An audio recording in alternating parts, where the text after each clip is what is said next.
Bonjour peuple congolais, ça dépend de l'ère à laquelle vous nous suivez.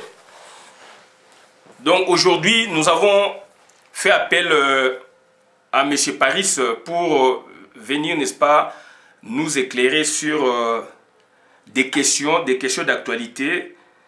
Ces questions sont actuellement liées aussi à la pandémie mondiale. Ces questions sont liées aussi donc à la médecine ou, n'est-ce pas, à la découverte d'un médicament probablement qui pourrait guérir le coronavirus et que l'OMS met son veto. Donc on va essayer avec M. Paris de voir ensemble, puisque lui il est panafricaniste, il est panégriste, s'il pourrait aussi nous faire la différence entre les deux. Et puis d'entrée de jeu, on verra plusieurs petits points lors du développement. Monsieur Paris, vous nous suivez? Oui, Christophe Bola, je suis avec vous. Oui, bonjour Monsieur Paris. Donc, vous avez suivi peut-être l'introduction. Est-ce vous pouvez nous parler enfin, vous pouvez nous faire la différence qui existe entre panafricaniste et panégriste, puisque vous êtes entre les deux. Et puis, on va voir les missions.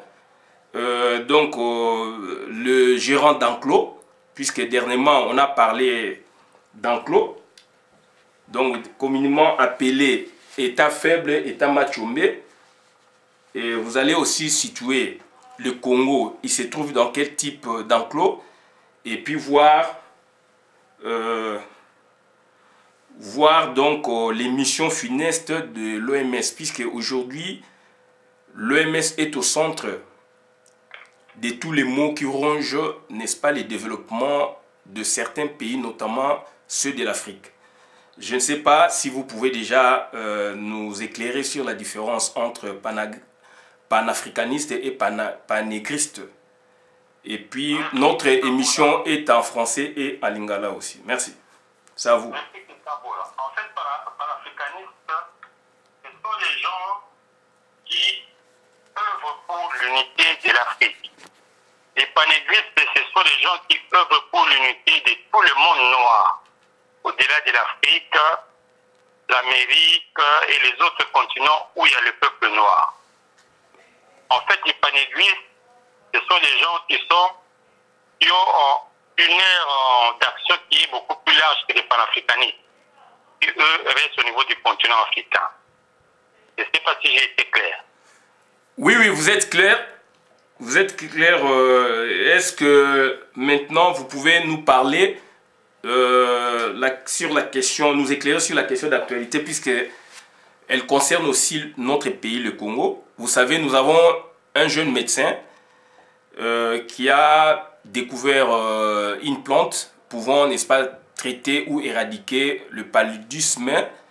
Donc, simultanément aussi, elle pourrait, donc, enfin, la plante pourrait, suite à des manipulations qu'il avait faites, donc pourrait aussi guérir, n'est-ce pas, le coronavirus. Et que l'OMS n'attend pas de bonne oreille, n'est-ce pas, cette découverte, ce nouveau paradigme. Qu'est-ce que vous en dites? Alors, cette plante, c'est l'Artémisia, ouais. Une plante qui est bien connue. Ouais. Et ça fait plusieurs années que le jeune Jérôme Mouniangui se bat. Moi-même, j'ai utilisé cette plante l'année passée. J'étais ici en Europe, j'ai fait une crise de palu, on m'a emmené à l'hôpital. À l'hôpital, on m'a soigné pendant 3-4 jours, je suis rentré. Mais il y avait encore des parasites qui étaient restés. Parce que les médicaments qu'on nous donne dans les hôpitaux ou dans les pharmacies, ce ne sont pas des médicaments qui éradiquent les parasites de la malaria, tu vois. Or, avec l'Artémisia, on a la possibilité de nettoyer complètement l'organisme et de chasser tous les parasites. J'ai été obligé d'acheter l'Artémisia au Luxembourg parce que l'Artémisia est interdite de vente en France et en Belgique. Moi, je l'ai acheté l'année passée et quand j'ai pris ça, j'ai pris une cure pendant une semaine. j'ai refait des contrôles et là, l'organisme était complètement nettoyé. Il n'y avait plus aucune trace de parasites. Donc déjà, le combat que l'OMS mène contre le docteur Jérôme Mouniangui, c'est un combat diabolique. On ne peut pas mâcher les mots. Oui. Voilà un médicament qui soigne correctement le paludisme, qui est la pandémie la plus terrible, la plus mortelle en Afrique. Voilà. Dans cette plante est interdite de vente en Belgique et en France, qui sont des pays des droits de l'homme soi-disant. J'ai dû commander ça au Luxembourg et j'ai payé 48 € pour avoir les quelques sachets que j'ai utilisés et que j'ai ramenés aussi en Afrique. Donc, l'artémisia, c'est une plante qui traite beaucoup de maladies. Au niveau de l'OMS, ils ont pris l'artémisia, mais ils ont dégagé une seule molécule qu'ils ont appelée l'artémisine. Et il y a 5-6 ans, l'OMS a vendu des médicaments qu'on appelait les ACTM. Les ACTM, c'était soi-disant la panacée pour traiter la malaria, alors qu'en réalité, les ACTM ne faisaient que soulager sans éradiquer la malaria. Il faut prendre la plante complète et savoir doser ça, comme Jérôme Mouniangui a su prescrire. C'est ainsi qu'on peut soigner la malaria. Et aujourd'hui, le coronavirus qui est un virus trafiqué, un virus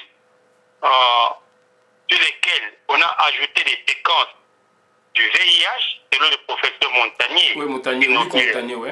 De médecine, et on a ajouté aussi des séquences de la malaria dans ce coronavirus qui tue tant de gens aujourd'hui. Donc, l'artémisia qui est capable de bloquer les parasites de la malaria est capable de casser déjà ces virus et ensuite de les neutraliser.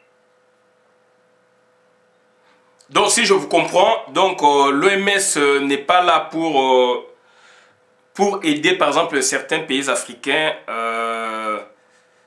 à faire, n'est-ce pas, des découvertes, donc d'être aidés pour, n'est-ce pas, faire des bonnes recherches afin de trouver des bons médicaments au niveau donc africain et de les commercialiser au niveau mondial. Donc, si je comprends, l'OMS est là, donc elle fait la promotion de certains grands laboratoires pharmaceutiques du monde, c'est ça? Tu vois, mon frère Christian Bola, je peux te confier quelque chose.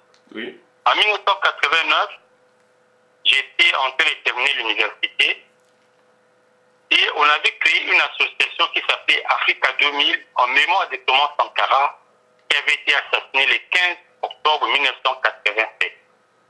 Le 31 octobre 1987, nous avons créé Africa 2000, qui était une amicale des étudiants africains en mémoire de Thomas Sankara.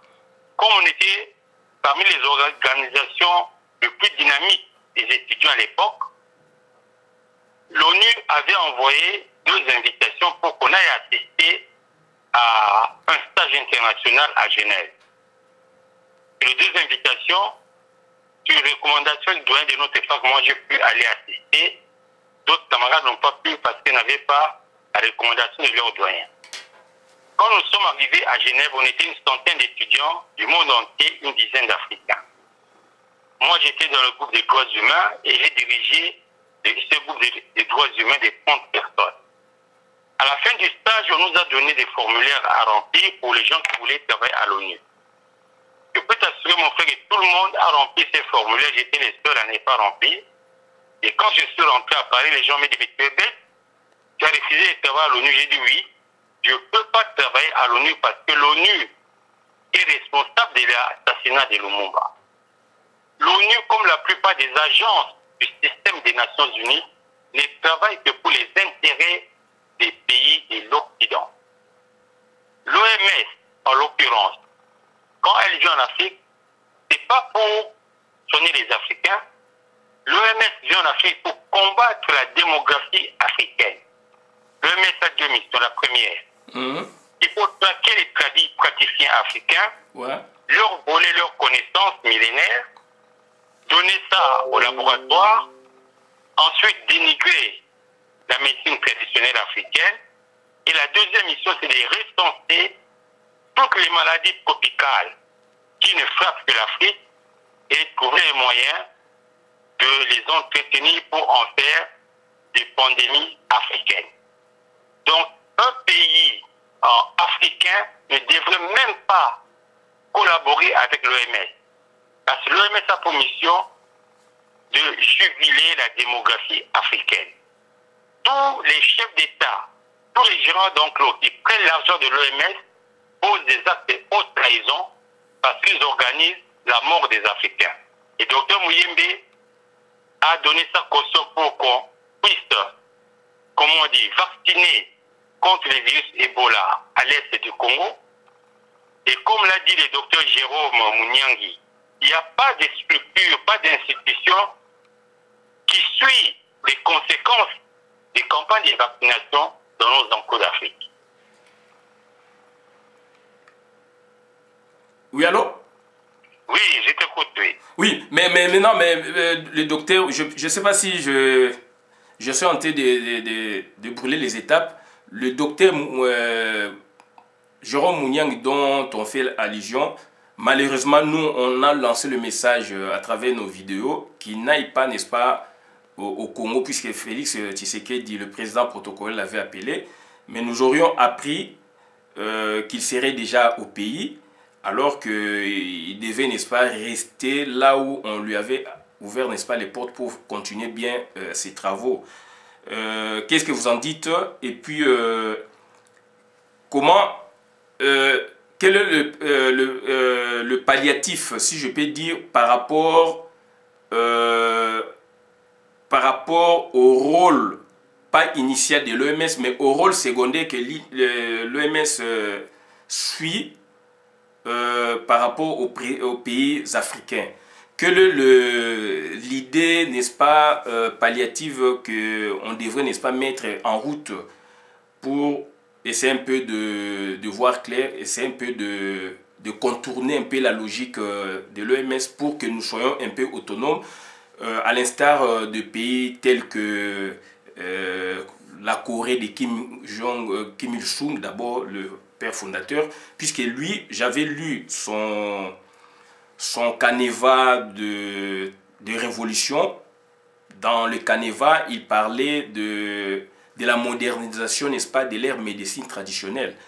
Donc, je ne sais pas si vous avez une idée là-dessus par rapport d'abord au médecin Jérôme. Il est jeune, il devait continuer à faire ce truc ici, d'être entendu. Et là-bas, il sera, n'est-ce pas, mis en concurrence par certains professeurs, entre guillemets, certains dirigeants, n'est-ce pas, de l'équipe de riposte, alors que lui, il vient, n'est-ce pas, de donner à l'humanité quelque chose de grand. Qu'est-ce que vous dites? Alors, le docteur Jérôme Mouniangui, il est génial, il est brillant, il est courageux. Mais le problème que nous avons en Afrique, c'est le problème de la culture du militantisme. Vous comprenez? Ouais. À l'école, à l'université ou dans toutes les écoles, toutes les institutions d'enclos où vous allez, on va pas vous apprendre comment vous allez vous libérer de l'esclavage et de la colonisation. Oui. Il faut nécessairement avoir une bonne culture du militantisme dans des cercles de combat, des organisations panafricanistes, panégristes, des organisations de la gauche authentique. C'est là qu'on apprend à comprendre comment les systèmes fonctionnent. Quand on ne sait pas comment les systèmes fonctionnent, on est naïf. Vous ne pouvez pas aller chez un gérant d'enclos qui reçoit des subsides de l'OMS pour que vos recherches soient mises en avant. Ça va se passer comme ça s'est passé avec l'Uruma à l'époque de Mobutu. Oui, oui, oui. L'Uruma trouve le médicament contre le sida. On les ridiculise. On envoie Zagouri qui fait du marquage à la culotte, comme on dit. Chaque jour, les montagnais étaient avec l'Uruma. Monte, monte, monte, est-ce que tu as vu, monte, monte. À la fin, ils ont récupéré ce que Nkrumah avait prouvé. Pourquoi, à la fin, ils vont dire que non, Nkrumah c'était un aventurier, mais c'est sur la base des recherches et des découvertes de Nkrumah et les montagnards ont gagné le prix Nobel de la paix. Et Nkrumah, il est mort dans l'anonymat. Donc, même quand tu es un scientifique. Donc, si je vous comprends, donc Nkrumah, Azaï n'a contact déjà dans Montagnier, dans Luc Montagnier, c'est ça? Non, Azaï n'a contacté Bayaka Nde, Bayaka comme braqueur, bandit, Bayaka terrorisé. Oui. Et Mobutu ne l'a pas protégé parce que Mobutu est Mekeba. Oui. Hein? Sida, qui ont toujours pris au casser démographie Afrique. Nana hésité na moi bakanisa ndenge sida bonga ba tumundu et bo mindelete. Batinda domo à l'époque docteur Sonja Zai directeur ya mama ye mo batinda don ya Makila na Gisasa. Jamais l'américain a fait cette sorte de Makila. La seule fois tinda do Makila c'est docteur Sonji. Azaki fait un moteur fond patriotique, n'a dirigeant fait fond patriotique. Si, Azaki fait avec une union sacrée, ouais. Voilà. Oui. Docteur Sonjaki, médecin à maman et mon médecin directeur. Oui. Tinda do ya Makila yam de côté sida à Congo. Après, on vous raconte des blagues aux hommes. Donc, même si vous allez chercher, il faut avoir une bonne culture du militantisme pour voir qu'est-ce que tu peux faire, qu'est-ce que tu peux pas faire. Mais est-ce que culture militantisme, mais surtout bito chango, to quelqu'un on a docteur Jérôme Mouniangi, est-ce que ce qu'il a fait, puisque nous aurions appris que accueilli déjà à Kinshasa, est-ce que on les a culture, est-ce que la culture est militantisme ou ezali peut-être azako maîtriser par paramètres politiques ezali naïveté. Oui. Ezali naïveté na sens ni. Oh, ba travaux naé asali ba documentaire rebelle eta mulana mboka. Ngamo na panza ba documentaire naé na katamboka année passée tanga mon expérimenté Artemis Assouma à Luxembourg. Oui. Mon condimenta ningana. Oui. Lilo akina na Madagascar pandémie. Oui. Fallait continuer na ba malgache. Voilà, c'est ça. Baza ba tozo lembonga OMS. De deux choses l'une. Pour y avoir une formule pour appeler ça ma laboratoire mindele ba bimita ya bango et puis à Roselo remonter. Deuxième situation est que soit nous fait sa formule de Babomae et l'homme se zate. Est-ce que Batouan Waza Batou, Bapona, Mbongo, Netika, Yalokungu Yamboka, Netika, Yabomoy, Yabanambo, Ozoma. Mais si oui, continuez, oui. Le Bana. Oui, mais si quoi, président malgache, est-ce que Azali militant, Azali panafricaniste ou est-ce que Azali s'est situé à un niveau dans na idéologie au Mobutu par exemple Azali n'a eu recours à l'authenticité? Est-ce que y torotier na registre wana président malgache ou Azali orgueil moko ya en tant qu'Africain pour na ko tomo l'Afrique na recherche Afrique à Sali? Est-ce que Ezali, c'est pas un recours à l'authenticité, donc un modèle malgache? Puisque Kim Il-sung, pour sa question, Kim Il-sung, à Sala Biloko, le père fondateur ya Corée, à Sala Biloko, a revalorisé yango. Chine, le autre, comme sa médecine, est presque base de sa médecine traditionnelle, millénaire. Bon, président malgache eloko asali wana ezali une sorte ya ko recourir na biloko na biso, donc ya terroir authentique. Alors Mobutu a pronaka recours à l'authenticité. Est-ce que parallélisme ezali wana ou bien yepe azali ko sala na sens ya recours à l'authenticité na modèle malgache ou bien?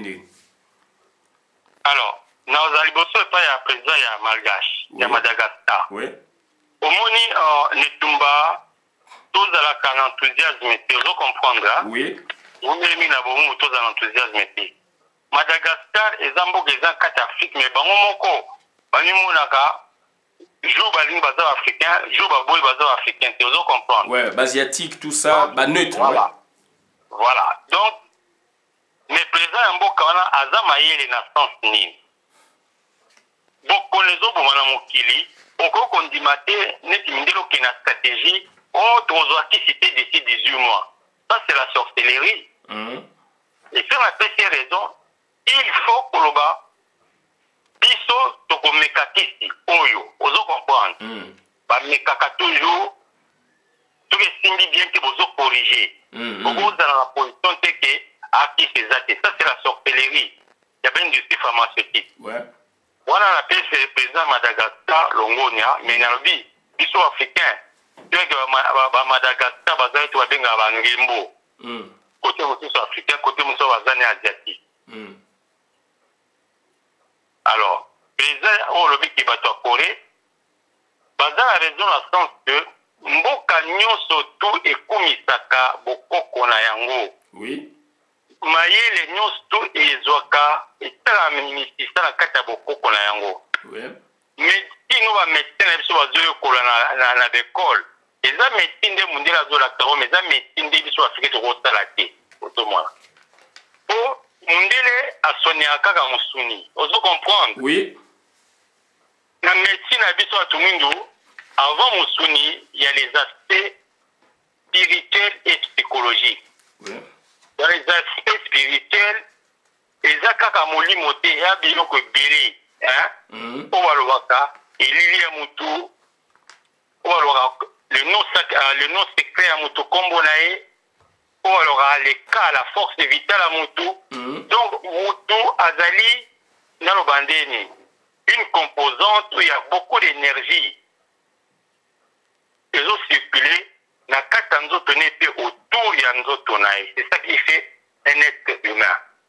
Donc quand on sait ça avant que ça à l'ikata to comprimé to mustisa, il faut au meka ko zala na connaissance ya bomotonende na zali. Donc c'est un lieu de convergence des énergies, c'est un être humain. À partir de wana notion maladie incurable et inconnue dans la vision africaine du monde. Les coloniaux sont au salisa en obiso, au bandatana va pharaon, kino leloyo. Mais tango, motomundu akati inga. Nami sisana ye ya bakoko na ye abungindela. Coronavirus eza bokolo makasi, nga na bungi nango na mwa batu pembeni na bungi nango na zo bunda nango. Mais eza bokolo moko ekolengisa moto moyindo te ozomona na ndenge ni parce que coronavirus eza pété par rapport à impérialisme ozo comprendre eza pété par rapport à occupation rwando-ougandaise eza pété par rapport à bambasu eza pété par rapport à malaria tobunda nango tout le temps coronavirus eza makasi mais eza bokono oyo ke na boyindo na biso na boanya bakoko wa pesa biso soto bangite to longa na pesa ngaza metete na zo bunda na ça c'est déjà ba tebele na mon connaissance en tant que militant en tant que chercheur wa bunda pona lotomo ya bayindo o salisi bato ebele na ko recommander bango Artemisia oyo sombaki ou bien ko salisa bango na ndenge ni na France aux Artemisia te pour ezali interdit. Si naebi ezali na l'année documentaire donc na Hollande un grand chercheur andima yango na Hollande ezali oui vous avez raison et on a vu au salisi bato na conseil na France aux Artemisia te toza ko salisa bokono wana kaka na bikila kila ya mboka oza comprendre ouais OK ya on a naïba ouais bokono nyonso tout soki attaquer loka liboso asalaka il faut pour renforcer le système immunitaire nayo. Oui. Pour renforcer na batangawusi na ba biloko nyonso eza voisin tangawusi. Tu comprends? Oui. Moi c'est ton tangawusi biloko nyonso doit renforcer le système immunitaire. Et là comme il balé tout ça ba inhalation. Oui. Moi ma petite solo to dans na mboka. Ba lumba a rosa la menthe rosa la sinda. Ba inhalation rosa la paix. On a bien à Toko, vapeur d'eau, humidifié na vunga. On a dit voilà. Donc tout ça la dimension à misato et puis na pour la roboma vie. Ce qui mutaza atteint un niveau macaque topesama badoze ya Congo bololo mais bakongo bololo na biloko ya misusu mpo kotuna bato bayebi kosalela yango. Mais Congo bololo awa na poto Congo bololo eza te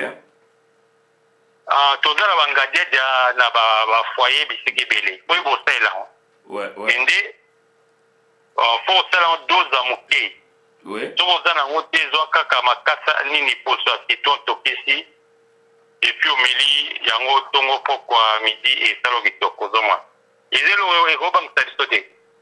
Mais est-ce que biloko oyo donc bafricain à partir ya ndenge ndeko na biso Jérôme asali recherche puisque africain naza africain mais tant toyoki déjà plante artemisia eza kosone na africain loko mususu donc ezali matiti ya zamba alors mundele azolinga kolakisa biso te ke ye arekuraka na matiti pe ya zamba omoni. C'est là où nakoloba est-ce qu'il y a une révolution moko ekoti ya tradition recours à l'authenticité Mobutu aponaki yango résultat ezalaki nini bilan eza ndenge nini alors que président malgache a telemi président Macky Sall aussi à Sénégal alandi ye nde nalandaki à moins que je me trompe Félix aza kobenga ndeko na biso akende kuna pona patriotisme etc.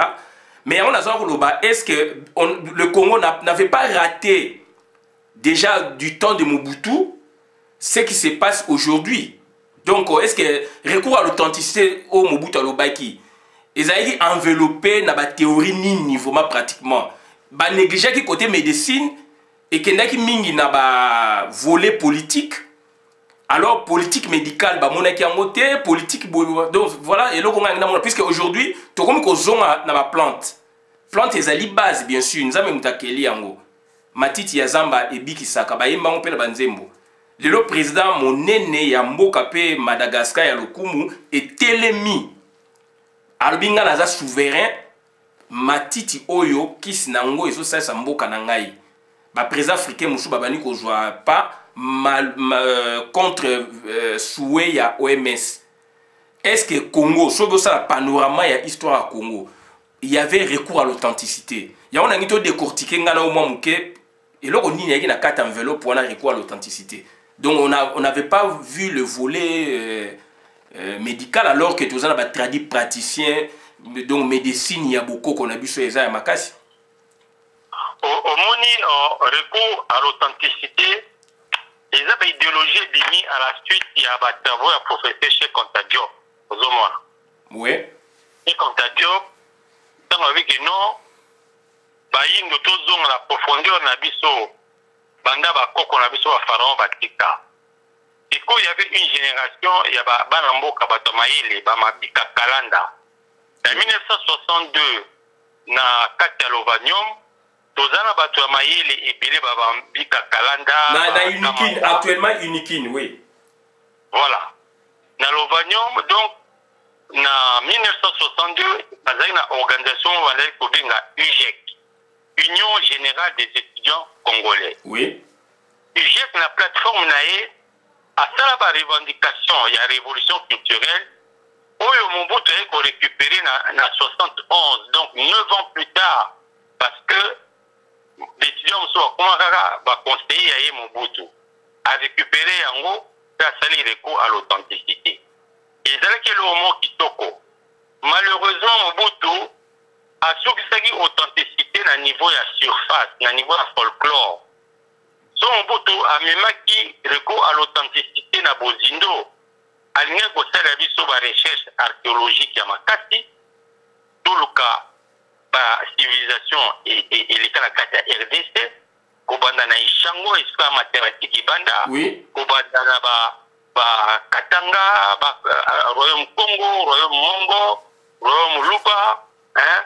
Donc, on a ba recherche archéologique ya makati, ba timola jamais la kata Congo baluka, ba cité au Izinda, na cité ya mabele. Vous avez ça qui ont été. Et là, comme il fallait effectivement, la base d'une nation est le système de santé naïe. Pourquoi? Il faut que tu aies un bon kabazala, surtout Kolongono, ou Makasi. Donc la santé est la base. À Sengela Kokamata, les praticiens n'y surtout. Pour recenser bango, kotrie bango mpe kokamata bango kosangisa bango na baoyo bazosala médecine na kati ya balopitalo mpona tocréer une médecine oyo azobenga une médecine hybride. Médecine ezobenda bokoko, médecine ezobenda mayele oyo tozwi epai ya bapaya. Yango nde moto ezali la voie de l'avenir. Mais la médecine traditionnelle doit être le socle na sens nini. Yango nde moto eza na vision ye nalobi moto aza kaka mosuni te, moto aza makambo ebele, aza baénergie ebele.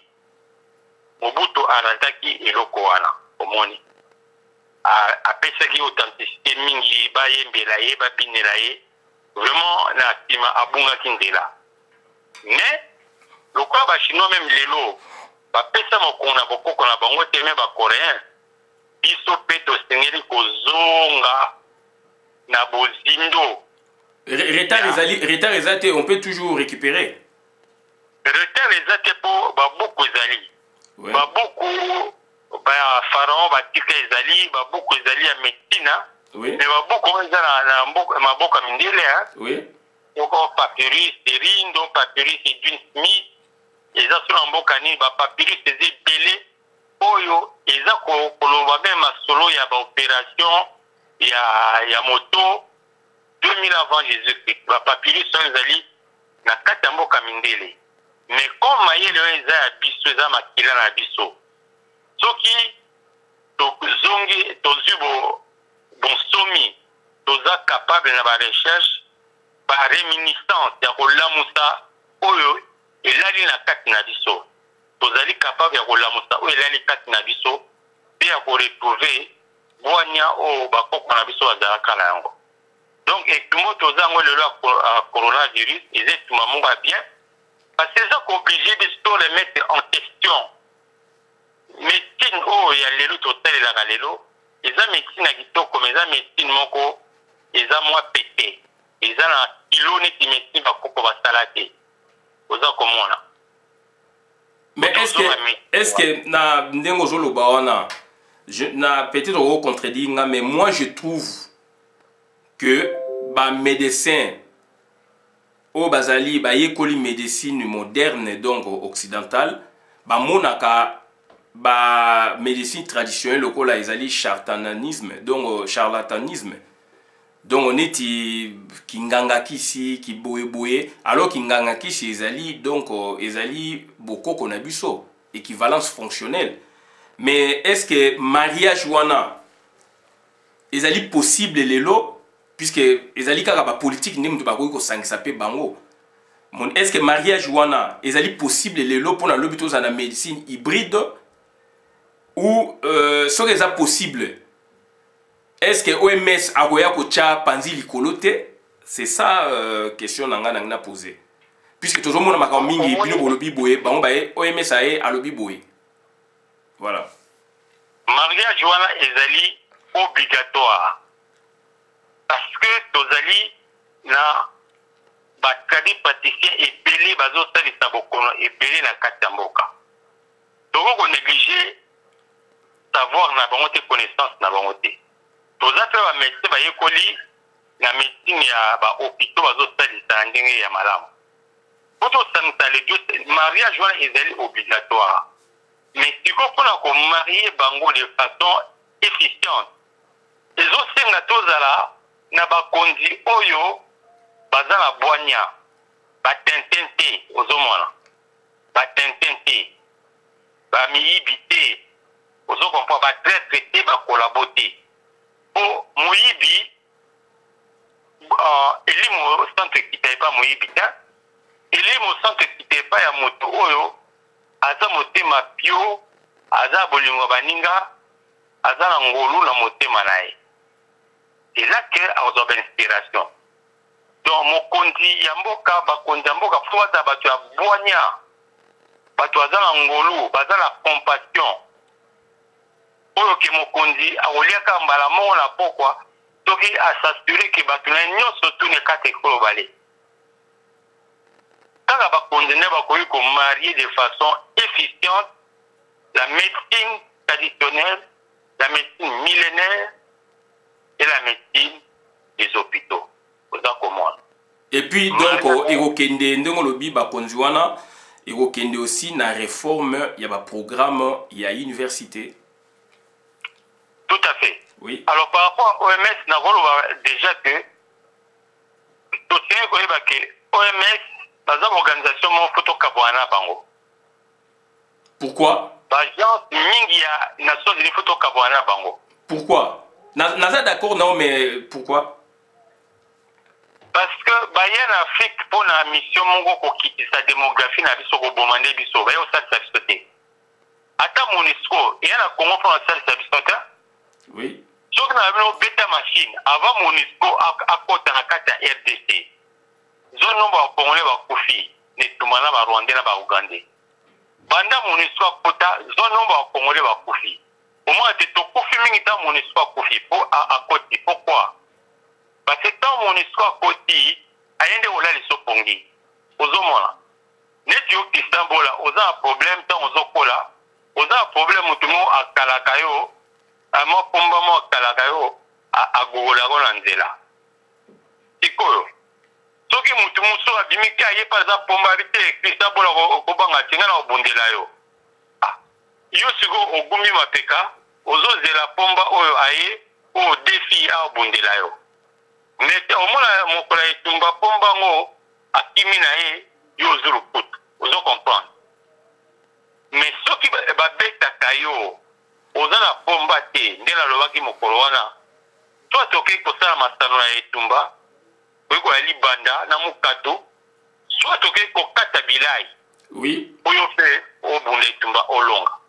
MONUSCO ko la lisabiso pongi. MONUSCO ye pona biso wa Congolais to sala autodéfense te to sala maïmaïté to bate MONUSCO ye to abundela biso mais wana nde to kufi malamu MONUSCO asengeli kozonga na mboka na ye OMS azonga toza na posta ya organisation moko te ya système ya Nations Unies. Mais wana cette fois là tokotika na banana na l'église. L'église eza etumba mosusu mais pour la église eza na ba dimension belé puisque église nazo côté la bangote mais église ndenge to monaka à moins que ezala lokuta à travers le monde peut-être to mona makamesa na Congo sama kunate puisque église et ça peut ba prière rapé pour na mutu malade bo songolo pakala ekima elongwa est-ce que l'église ba koki ko zala la capacité wana te. Par exemple, ceux qui ont l'ongoli, ba payawana, ba organisation internationale ya ba paya, tokotika la l'église. Église wana est-ce que c'est église traditionnelle ou universelle? Et église cette fois-là ils ont une mission ni. C'est ça pour la nature que somme mukemba la muso la bela kana zena kitasa na sala. Dans les années 98. Na beli malaria makasi na diki na ye na ah j'ai vaincu la malaria au nom au nom de la kinini, au nom de Jésus, on comprend. Au nom de la kinini, n'a pas nini. Au moins, n'importe quel chose tu as promis billet, n'a pas qui enclos, la carte enclos. Et là, comment il y a malongé les alagati, enclos les alliés, espace, il y a imposture, on comprend. La plupart, il y a des églises, il y a des églises, non, il y a imposture dans le sens nim. Ils ont kabola congolais na mabele na ye. Ils ont kabola congolais na bakoko na ye. Yomo Kenya ta mokonza Kenya loba boy. Mundele yaka na mboka na biso maboko pamba. Ouais. Katazala na buku moko. Alors la biso to kanga miso to sambela, to kangi miso. Quand aussi so sambela buku azala ki nango e comme na maboko na biso. Mabele na biso et comme na maboko na ye. Ozo comprendre. Ouais. Donc, problème que nous avons, il y a l'église des alliés que l'église est là pour les services pour nous et tout les gens de tomber à Mabélé à Congo on a des paradis on a ma festiviso to seigneur pour bundi la yango on a tout vivre qui toko na paradis on a ma festiviso. Mais par rapport à la église, on a comprendre mais est-ce que par rapport à la spiritualité africaine puisqu'avant Mundela ya tu as une spiritualité na biso. Lelo ba spiritualité wana na toza komona na ba film ba Nigeria ba Nigérien, ba Béninois, baza ko revaloriser bokoko na bango. Soko monde ba filmer na bango eza mingi centré na ba kinganga na bango, ba chef coutumier, ba roi, ba boye mais biso to boya biloko wana. Banganga kisi tozali komona bango bazebola bazalaki ba mama boye bazali ko ba guérisseuse na Congo bazalaki et comment le quoi Sony et comment ce que ba église alors on a compris que ba tenant à l'église wana ba dirigeant on a mingi ba équipe ba nganga kisi bazebola ba se transformer. Bon, est-ce que donc on a conception mato ko kene liboso na souci oyo zana omoni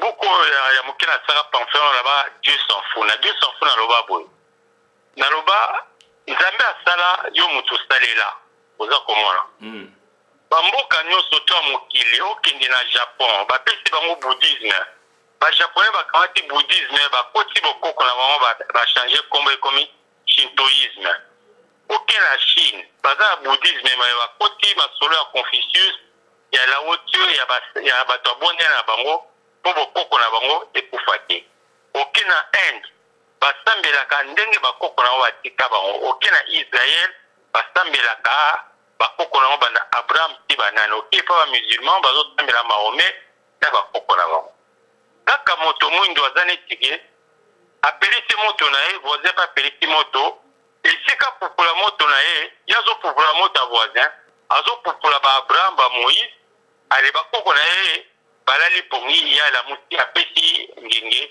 na bakoko baninga eza likambo monene normalement soki tozwi bonsomi na kati ya mboka Congo eloko ya liboso tokosala ezali les assises nationales de la spiritualité. Oui. Tosengeli kopona quel est le livre sacré oyo ya biso bayindo tosengeli kotanga parce que la Bible et le Coran sont des livres anti-noirs. Il y a que l'ignorance, c'est ça là que oye batozo tango Abel na Caïn, mais Caïn azali nani Caïn azalaki sédentaire, Abel azalaki en nomade. Azoboka bibole à travers le symbolisme ya malédiction à Caïn na Abel. Le Caïn c'est motomundu nde baza komodi. Na sima otanga ba texte ya nani ya bana Noé bakam, c'est toujours moyindo baza komodi. Autant ba texte nso baza kosinga Pharaon baza kumisa Moïse. La mythologie à l'Okuta, comment dire, des histoires des grands enfants. Mais malheureusement, à cause de l'ignorance, et puis si ma attend mon soit la vérité, mais comme les Kamalo, quand on a pouvoir, on dit ma vérité. Mais les Kamolobi, pour se libérer, n'a pas Tozanango, Tozala obligé peut-être de faire une révolution spirituelle de Yamakas, Zomoa.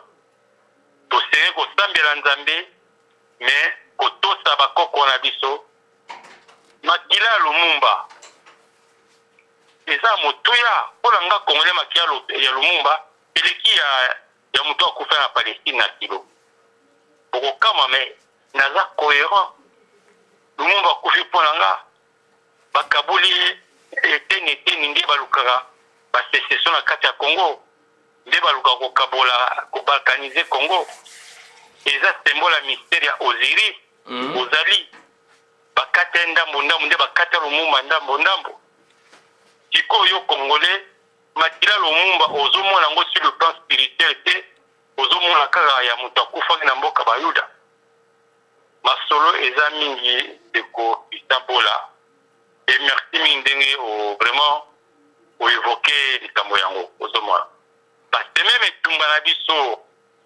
babonde bazosala rôle ya armée mercenaire mais soki mwana soso avimbisi nzungu mama na ye aza na nsima na nsima babonde bazali donc tokobeta bango tokutana mama na bango oui mais tokobanga pe te oui tokobanga te biso tokobunda mabele nzambe apesi biso il y a aucune raison que congolais akima mabele na ye ayenga na mokili bafiakole simbo na Chine bafiakole simbo soki wapi alors kaza na paradis nzambe apesi.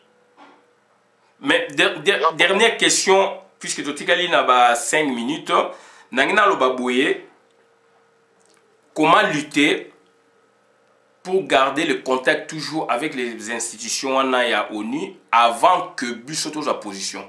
Comment nous devons faire? Là, on est tout ça là, puisque ba idée zali, esprit ya ko révolutionner zali, maintenant au comité. Qu'est-ce que et là on est tout ça là en attendant to comment pour na ko garder quand même contact na ba institution wana. Puisque so bo ya bango ba olobake l'État ils a besoin de créer en côté. Donc c'est-à-dire bah il y a toujours un mécanisme wana et kangabiso pour dire que donc tant qu'il y a l'État bah bilo connaît sengé les ala pour ne subvenir n'est-ce pas na existence il y a l'État.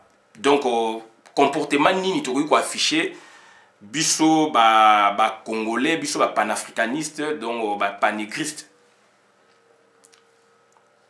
Au monde elo kaliboso ndelo d'institution na mutoye ko bomayo ozati nos années bon de côté. Vous comprendre? Ouais. Donc ko ignorer bavo complètement. Elo ko biso photo bunda makasi. Iza elo kaliboso za tribalisme dans sens ni. Ouais. Na Congo et puis na Afrique. Ba mauvais leader ni ba bomba makasi ma ya tribalisme. Vous comprendre? Oui. C'est difficile de faire un débat d'idées sur des faits. Oui. Donc, et comment kaka, ce qui au tumboli bemba ngam Équateur na tomboki. Au tumboli katumbi ngam ya katanga la tomboki. Au tumboli kamera okangi ngam atayibi misolo ngam tu ya sud tu na tomboki.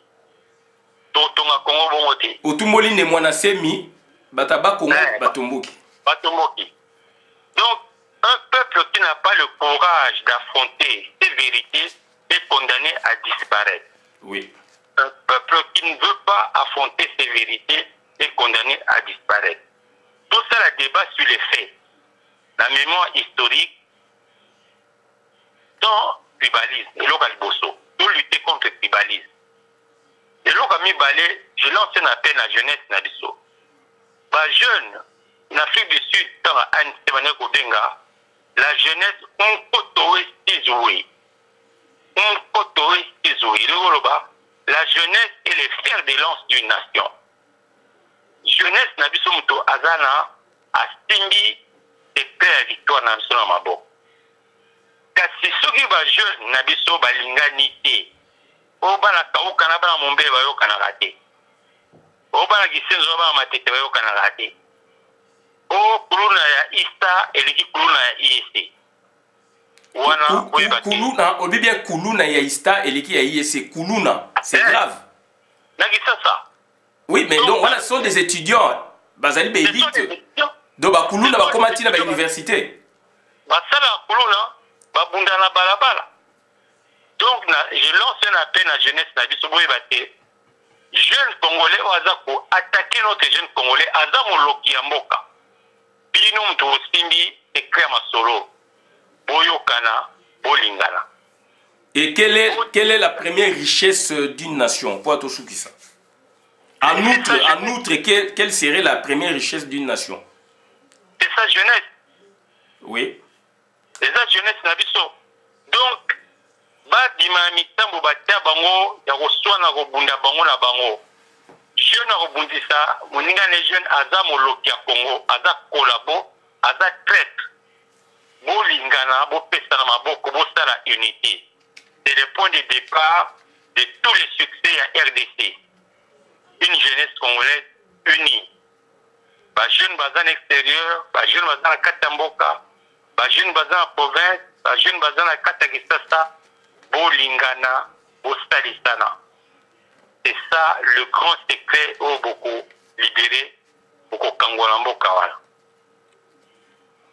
Merci donc Ezaïe qui bien elengi mingi ya kosola nande konabiso Paris Diabanza azali africaniste, azali panégriste, azali créateur ya CPP, donc comité du pouvoir populaire au Laurent Désiré Kabila à Simbaki na Maboko, donc le concepteur est là, tozalakanaye awa na Sergi.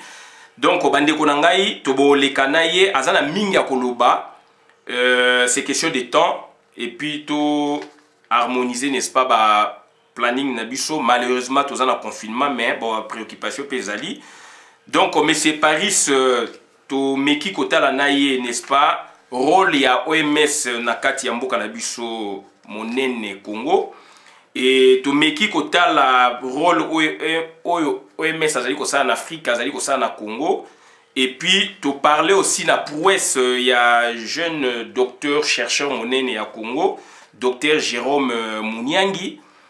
Il est de même avis que moi que donc ndenge akei puisque toyoki akei Kinshasa tout le monde malamute puisqu'il fallait azala na mboka oyo bafungola ke ba porte biso nyos tout tozali ba congolais toko changer ba nationalité place tozali mais toko tikala ba congolais et patriotisme et kosa biso te puisque oyo ezali wana eza patriotisme te na mboka wana ya makambo mususu eza occupation donc soki yo intellectuel yo mutu abwanya yo congolais ozali expertise yo congolais ozali diaspora ozali kozonga na Congo par rapport ya patriotisme na bato baza siko na mboka patriotisme nanu ene traité puisque patriotisme là ya Congo ezali supplanté par le tutti power supplanté par l'expansionnisme tutti na kata Congo donc il faut kozala ba conseil il faut kozala na bwanya na kolengela koyeba avenir nous aller tu peux aider ton pays tout en étant en extérieur et jeune wana docteur il fallait zala libanda pour à continuer à pousser ba recherche n'est plus loin mais donc avinzela o esengela ki azwa to parler aussi de l'église est-ce que l'église ba courir aussi ko remplacer OMS ko remplacer ba organisation mususu puisque tu es dit que l'église donc balobake basambela batu malade elongwaka mais donc to meki kotala ngona Paris Diabanza soka ozana na dernier mot pour na minitivement ekoki maloba mboka yo alors maloba conclusion de bikaka congolais tozala na to parler pe na recours à l'authenticité na ba faille nango voilà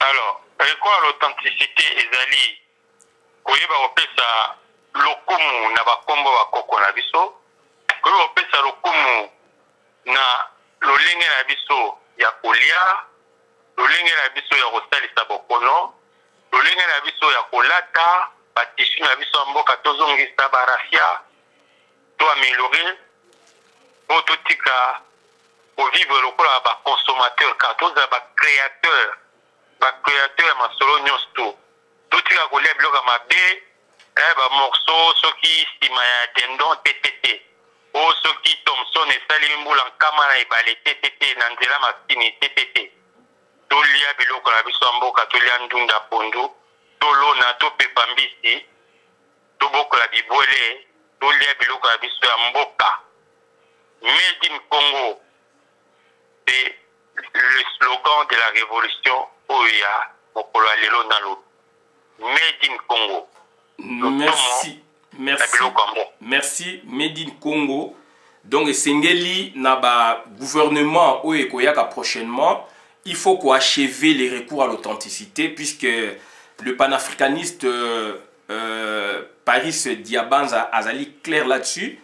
Donc Mobutu asalaki yango c'est fut une idée il y a ba intellectuel congolais il y a Lovanium Torobengango Unikin donc Lovanium pour la respect histoire donc Lovanium bango basalaki yango Mobutu a récupéré en 9 ans après pour na ko lancer yango mais et qui travaille moko inachevé et qui n'est côté mingi ya folklore alors qu'on devait faire donc des études archéologiques pour na koyeba tozali Congo mais on est avec qui moni os di Chango bah découvrir qu'il y a un Belge en 1950 mais nous on pouvait aussi faire des recherches vase ya pharaon bah retrouver on a Mbujimai mais est-ce que vase on a retrouver on a Mbujimai est-ce que ezali Mbujimai oyo ya balu balelo ya ba kuba ya ba songe ya ba tetela enfin to bidongo Kasai ya ba songe ba tetela ba luba etc ou ezali mabele oyo avant ezala Kasai puisque biso tout ozaki na likolo côté asetu babengaki yango donc Namibie donc en quelque sorte Égypte. Donc voilà un peu il fallait d'études moins sérieuses ba moyen il fallait quota Toi, ba civilisation engloutie sous terre, n'est-ce pas, sur Bengi Congo, et on allait, n'est-ce pas, découvrir beaucoup de choses dans le cadre de recours à l'authenticité. Et puis, tout c'est vraiment na passage à donc panafricaniste, panégriste Paris Diabanza, alobi bien, il faut une médecine hybride. Tokoki ko se fondé dans la médecine modernité. Il faut une médecine hybride, donc mélange de médecine traditionnelle millénaire na oyo médecine na 1885. De ces deux médecines-là, donc le Kitoko Elingeko Bima, et puis bah programme il y a université na biso Elingaki et belé aussi ko changer. D'autres qui a abonné la vidéo malam na compte à communauté, ngai Christian Boulabia maman ba peuple mokonzi peuple souverain, combattant résistant révolutionnaire, PNI politicien non institutionnel. Donc il y a qui esengopé elengi ya kokutanana Paris Diabanza, toko bengisa aussi prochainement pour na éclairer biso na makambu ebele asa nango makama CPP na tolobite apesa ikaka moi ba idée mais to soana prochainement lisusu. Merci.